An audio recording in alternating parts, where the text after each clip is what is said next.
Timnas U17 Indonesia kembali menjadi sorotan setelah tampil garang melawan Tajikistan di ajang Piala Kemerdekaan 2025 yang berlangsung di Stadion Utama Sumatera Utara. Duel ini menjadi salah satu laga krusial untuk mengukur kekuatan Garuda Muda sebelum berlaga di Piala Dunia U17 2025. Sejak peluit dibunyikan, pertandingan langsung berjalan dengan tempo tinggi. Indonesia langsung mencoba menguasai permainan, namun tekanan dari lini tengah Tajikistan cukup menyulitkan.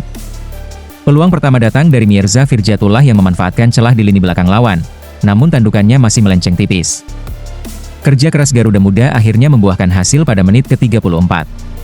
Berawal dari umpan silang matang Fadli Alberto hingga dari sisi kiri, Mirza Firjatullah sukses lepas dari kawalan bek lawan dan menanduk bola dengan presisi.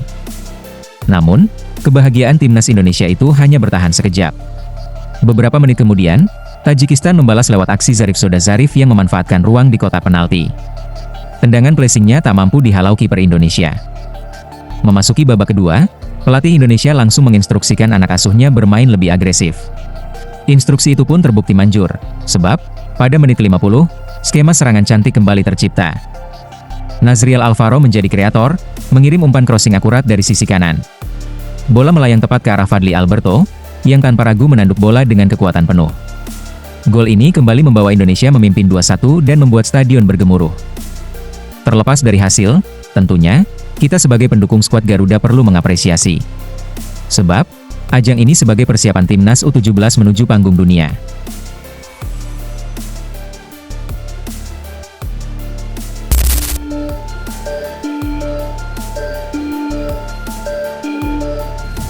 Bek Persija Jakarta, Jordi Amat, menilai Jakarta International Stadium atau yang lebih dikenal dengan sebutan JIS, layak menjadi kandang timnas Indonesia. Namun, pemain yang pernah berhadapan dengan Lionel Messi hingga Cristiano Ronaldo itu tidak puas dengan kualitas rumput JIS yang dianggap mudah terkupas. Jordi amat merasa terpesona dengan atmosfer JIS yang berasal dari dukungan supporter Persija, Jackmania, ketika berpesta gol ke gawang Persita Tangerang. Palang pintu berusia 33 tahun itu mengantar Persija Jakarta menghujam Persita 4-0 dalam pekan pertama BRI Super League 2025-2026, malam kemarin.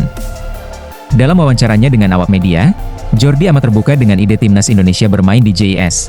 Namun, ia meminta rumputnya diperbaiki lebih dulu. Ya, rumput JIS memang sudah bermasalah sejak 2 tahun terakhir, terutama ketika venue berkapasitas 82.000 penonton itu ditunjuk sebagai tuan rumah Piala Dunia U17 2023. Sebenarnya selain rumput, akses keluar masuk penonton hingga transportasi umum di JIS masih kurang memadai sehingga kondisinya belum ideal jika stadion dipenuhi supporter. Tentu saja, itu akan sangat menyenangkan. Satu hal yang perlu ditingkatkan adalah rumputnya. Rumputnya harus ditingkatkan lagi, saya tidak tahu caranya. Namun, kita perlu mencari cara yang terbaik untuk meningkatkan kualitas rumput. Sangat mudah untuk tercopot, Anda tidak tahu bagian mana yang bagus atau tidak. Jika kita bisa meningkatkan rumput, timnas Indonesia bisa bermain di sini setiap jeda internasional. Itu akan menyenangkan, ungkap Jordi Amat.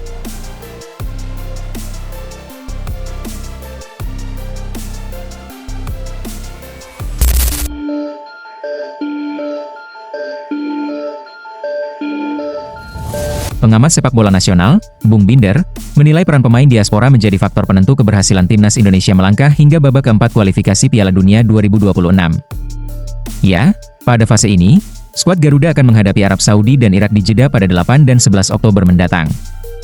Dalam podcast Bola Bung Binder, ia menegaskan bahwa tanpa kehadiran pemain diaspora yang berkiprah di liga-liga Eropa, langkah timnas Indonesia kemungkinan besar akan terhenti lebih awal.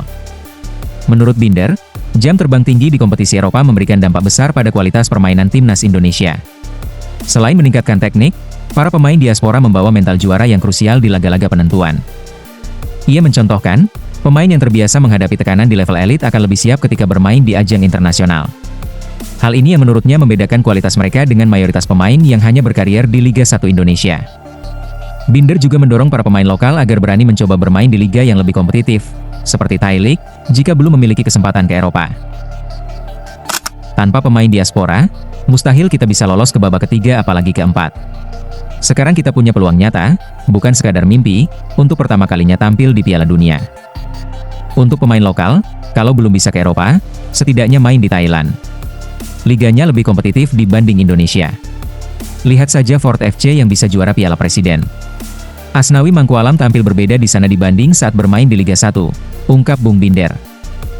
Menurutnya, bermain di luar negeri dengan intensitas lebih tinggi akan mempercepat perkembangan pemain, baik secara teknis maupun mental. Menit bermain yang konsisten akan membentuk karakter dan meningkatkan kualitas secara keseluruhan. Dengan dukungan para pemain diaspora dan dorongan bagi pemain lokal untuk mengasah kemampuan di luar negeri, Binder optimistis peluang timnas Indonesia untuk mencetak sejarah lolos ke Piala Dunia 2026 semakin terbuka lebar.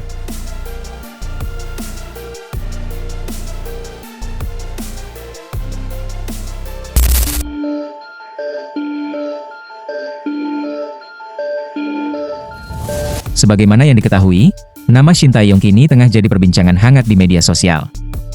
Ya, hal ini lantaran, setelah dipecat dari kursi pelatih timnas Indonesia, Shin Tae-yong akhirnya menemukan pelabuhan barunya bersama klub Korea Selatan, Ulsan Hyundai. Kini, nama Shin Tae-yong kembali menggema setelah meraih debut manis saat mendampingi Ulsan Hyundai pada laga pertamanya sebagai pelatih. Ex-pelatih timnas Indonesia langsung mempersembahkan kemenangan kepada tim barunya itu. Tak butuh waktu lama bagi Shin Tae-yong untuk menunjukkan kualitasnya. Terhitung hanya 4 hari sejak menjalani peran sebagai pelatih Ulsan Hyundai, Shin Tae-yong langsung mengukir kisah apik pada laga debutnya. Dalam laga sengit antara Ulsan Hyundai versus Jeju United yang berlangsung di Stadion Munsu Ulsan. Ulsan Hyundai selaku tuan rumah berhasil menyegel 3 poin kemenangan usai mengalahkan Jeju United dengan skor 1-0.